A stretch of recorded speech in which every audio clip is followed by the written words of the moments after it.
아프리카 시골 여자아이가 중학교를 가려면 100년은 기다려야 한다.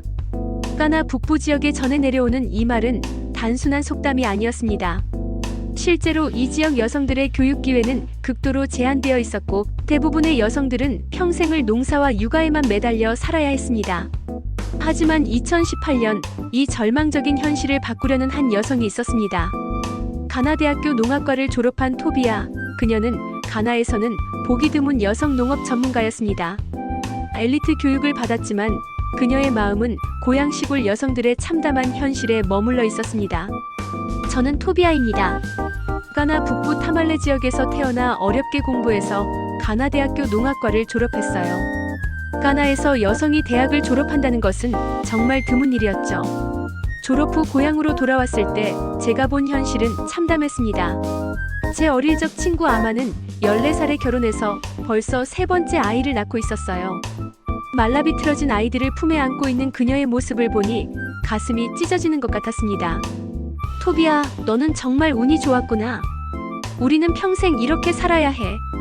아마의 말이 제 가슴에 비수처럼 박혔어요. 우리 마을의 주 수입원은 농업이었지만 생산성이 너무 낮았어요. 비가 오지 않으면 모든 작물이 말라 죽고 비가 너무 많이 와도 홍수로 농작물을 잃었습니다. 특히 쌀 농사는 정말 어려웠어요.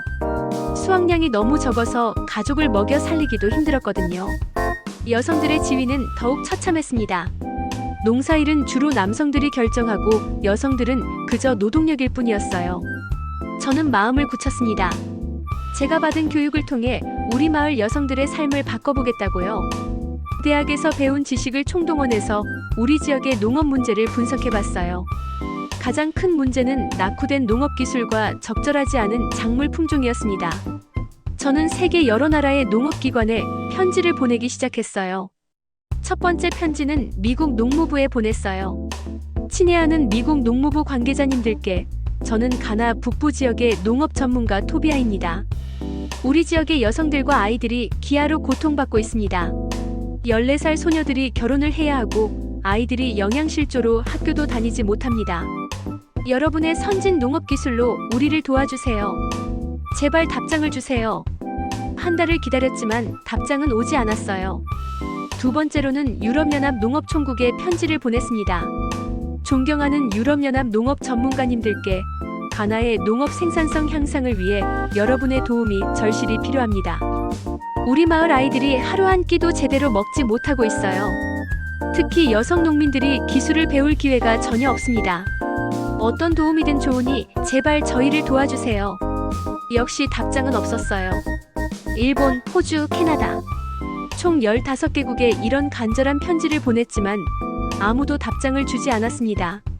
아프리카의 작은 나라, 그것도 시골 여성의 절실한 외침은 그들에게 중요하지 않았나 봐요. 절망에 빠져있던 어느 날 대학 도서관에서 우연히 한국의 농업 발전사에 대한 책을 읽게 됐어요. 1960년대 한국도 우리와 비슷하게 가난했는데 통일벼라는 품종으로 녹색혁명을 일으켜 식량 자급을 달성했다는 내용이었습니다. 혹시 한국이라면? 마지막 희망을 걸고 한국농촌진흥청에 편지를 썼어요. 안녕하십니까? 한국농촌진흥청 관계자님들께, 저는 가나에서 농업을 공부한 토비아라고 합니다. 한국이 이룬 농업 기적에 대해 알게 되었고 우리 가나도 그런 변화를 꿈꾸고 있습니다. 특히 우리 지역 여성들의 삶이 너무 힘듭니다. 한국의 농업 기술이 우리에게도 희망을 줄 수 있을까요? 편지를 보내고 2달이 지났을 때였어요. 정말로 한국에서 답장이 온 거예요. 편지는 김민준 박사님이라는 분이 보내주셨어요. 한국농촌진흥청 아프리카팀 팀장이셨습니다. 토비아님께 귀하의 편지를 받고 깊이 감동받았습니다.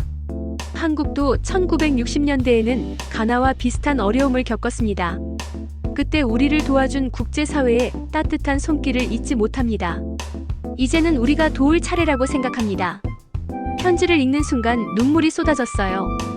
세계에서 유일하게 한국만이 우리의 절실한 부름에 응답해준 거였습니다. 한 달 후 정말로 김민준 박사님이 가나에 오셨어요. 다른 외국 전문가들과는 완전히 달랐거든요. 보통 서구의 전문가들은 양복을 입고 호텔에 머물면서 회의실에서만 이야기하는데 김 박사님은 작업복을 입고 오셨어요. 그리고 첫날부터 우리 마을에 와서 직접 흙을 만져보셨습니다. 토비아 씨, 이 땅의 성질을 먼저 알아야 해요. 한국의 기술을 그대로 가져오는 게 아니라 가나에 맞는 기술을 만들어야 하니까요. 박사님이 무릎을 꿇고 흙을 만지는 모습을 본 마을 사람들이 놀라워했어요. 특히 아이들이 박사님 주변에 몰려들었죠. 그날 밤 박사님과 긴 이야기를 나눴습니다. 토비아 씨, 한국도 1960년대만 해도 춘공기가 있었어요. 보리고개라고 해서 많은 사람들이 굶주렸죠. 그때 우리를 구해준 게 통일벼였습니다. 박사님은 한국의 농업 발전사를 자세히 들려주셨어요. 기술만으로는 안 됩니다. 농민들, 특히 여성들의 주체적 참여가 있어야 진정한 변화가 일어나요. 박사님은 3일 동안 우리 지역 곳곳을 다니며 토양을 조사하셨어요. 그리고 놀라운 제안을 해주셨습니다. 통일벼 계통을 가나 환경에 맞게 개량해서 새로운 품종을 만들어 보겠습니다. 코리아모와 아기아파라는 이름으로요. 코리아모는 한국에서 온 것이라는 뜻이고 아기아파는 가나어로 새로운 희망이라는 의미였어요. 하지만 마을에서는 반대가 많았습니다. 마침내 투표 결과 찬성 31표, 반대 28표로 간신히 프로젝트가 시작될 수 있었어요. 박사님은 볼타강 유역에 시범 농장을 조성하자고 제안하셨어요. 볼타강은 가나의 젖줄이라 불리는 큰 강으로 농업용수 공급에 최적의 조건을 갖추고 있었습니다. 시범 농장은 10헥타르 규모로 조성됐어요. 절반에는 기존 가나 품종을, 나머지 절반에는 새로 개발할 코리아모와 아기아파를 심기로 했습니다. 파종일에는 온 마을 사람들이 모였어요. 제가 가장 먼저 코리아모 씨앗을 뿌렸습니다. 아마도 제 옆에서 씨앗을 뿌리며 말했어요. 토비야, 우리 딸이 나중에 중학교에 갈 수 있을까? 꼭 갈 수 있을 거야, 아마. 씨앗을 뿌리고 일주일이 지났는데 아직 아무것도 나오지 않았어요. 사람들이 불안해하기 시작했습니다. 그런데 열흘째 되던 날 기적이 일어났어요. 코리아모 구역에서 작은 새싹들이 도안하기 시작한 거예요. 기존 품종보다 3일이나 빨랐습니다.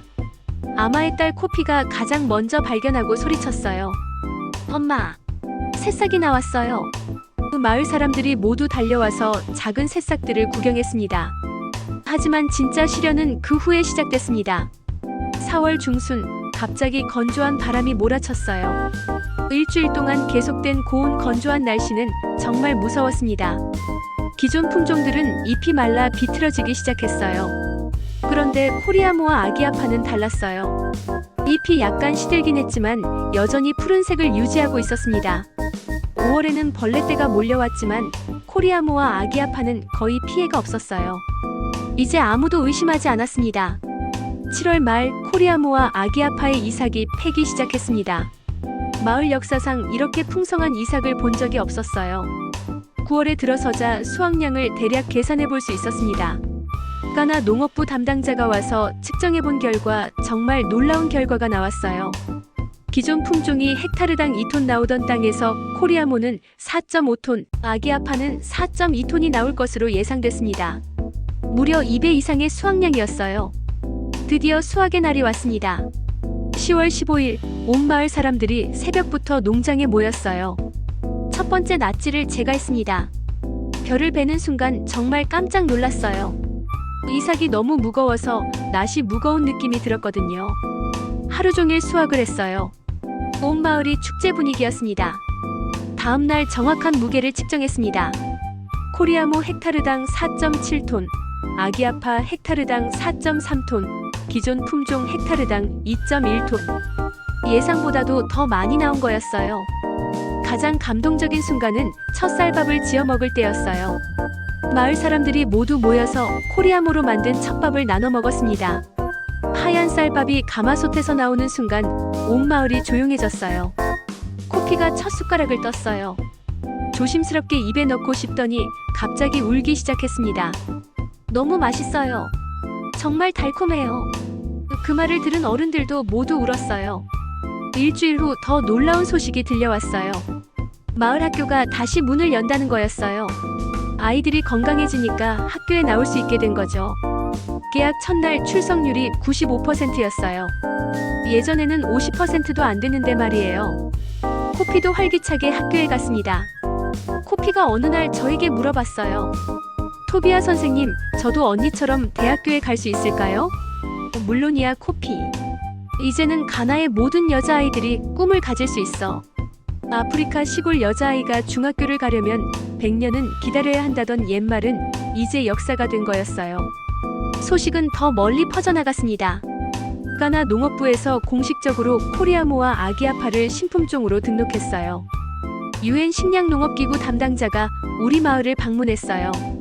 이런 수확량은 서아프리카에서 거의 본 적이 없습니다. 정말 놀라운 성과예요. 그 보고서가 유엔에 올라가면서 코리아모에 대한 관심이 폭발했어요. 부르키나파소, 말리, 니제르에서 문의가 쏟아졌습니다. 코리아모 성공 이후 우리 마을에는 새로운 변화가 시작됐어요. 저를 중심으로 젊은 어머니들이 모여서 여성 농업인 조합을 만들기로 했습니다. 아마가 적극적으로 나섰어요. 토비아, 이제는 우리 여성들도 농업의 주인이 되어야 해. 드디어 여성 농업인 조합이 출범했습니다. 저는 조합장이 되었고 25명의 어머니들이 참여했어요. 6개월 후 우리 조합의 활동이 더욱 확대됐어요. 마을 학교에 급식 사업을 시작한 거였어요. 매일 아침 우리가 교대로 나가서 아이들에게 따뜻한 쌀밥을 해주었습니다. 우리의 활동이 외부에 알려지면서 놀라운 일이 일어났어요. 서아프리카 농업개발기구에서 우리 마을을 모범 농업마을로 인증해준 거였어요. 더 놀라운 소식은 말리와 부르키나파소에서 우리 조합에 직접 코리아모 재배 기술을 배우러 오겠다는 거였어요. 저는 그들에게 코리아모 재배법을 차근차근 알려주었습니다. 기술보다 더 중요한 건 마음이에요. 포기하지 않는 마음 말이에요. 몇 달 후 말리에서 편지가 왔어요. 코리아모가 성공적으로 자라고 있다는 소식이었습니다. 부르키나파소에서도 비슷한 소식이 들려왔어요. 코피도 이제 고등학생이 됐어요. 토비아 선생님처럼 농업을 공부해서 더 많은 아이들을 도와주고 싶어요. 그리고 한국에 가서 공부하고 싶어요. 3년이 흘렀습니다. 영양실조로 쓰러졌던 그 코피가 이제는 한국 정부 장학생으로 선발됐어요. 한국 정부에서 아프리카 우수 학생들을 선발해서 한국에서 농업을 공부할 수 있게 해주는 프로그램이었습니다.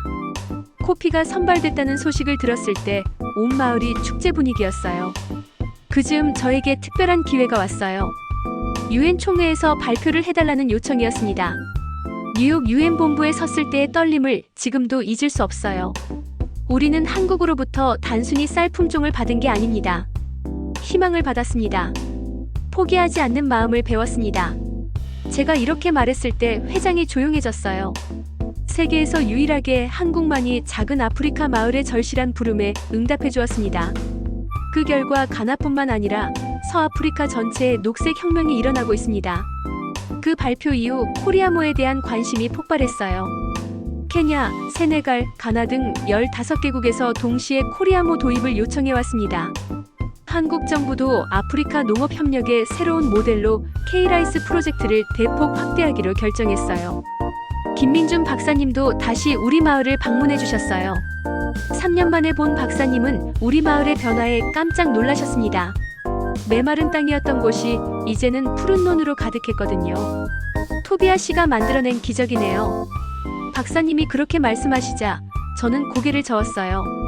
박사님이 가져다 주신 씨앗이 만든 기적이에요. 그리고 한국의 따뜻한 마음이 만든 기적이고요. 이제 코리아모는 단순한 벼 품종을 넘어서 희망의 상징이 됐어요. 기술과 교육 그리고 마음이 하나로 어우러진 글로벌 협력의 모델이 됐습니다. 우리 여성 농업인 조합은 이제 8개국 120개 마을과 연결됐어요. 모두 코리아모를 재배하고 있고 모두 여성들이 중심이 되어 마을을 바꿔나가고 있습니다. 한국에서 공부 중인 코피로부터 편지가 왔어요. 토비아 선생님, 저는 몇 년 후 가나로 돌아가서 더 많은 아이들을 도와주겠어요. 그리고 제가 배운 기술을 아프리카 전체에 전파하겠어요. 최근에는 코피가 코리아모를 개량해서 더욱 뛰어난 새 품종을 개발했다는 소식이 들려왔어요. 이름은 호프호프라고 지었대요. 토비아 선생님이 심어주신 희망의 씨앗이라는 뜻이에요. 그리고 이 이야기는 아직 끝나지 않았어요. 작년에 아프리카 연합에서 K-라이스 아프리카 이니셔티브를 공식 출범시켰거든요. 한국의 농업기술과 아프리카의 여성 리더십이 결합된 새로운 발전 모델로 인정받은 거예요.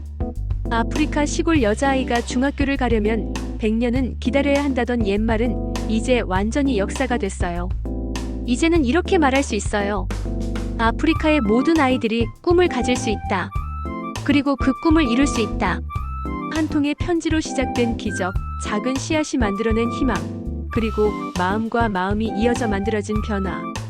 이것이 바로 한국과 가나가 함께 써내려간 진정한 기적의 이야기입니다. 한국의 따뜻한 마음이 아프리카에 뿌린 희망의 씨앗은 지금도 계속 자라나고 있고 앞으로도 영원히 자라날 것입니다. 오늘 이야기가 재미있으셨나요? 여러분의 구독과 좋아요는 더 좋은 콘텐츠를 만드는데 큰 도움이 됩니다. 다음에도 감동적인 이야기로 찾아뵙겠습니다. 오늘도 시청해주셔서 감사합니다.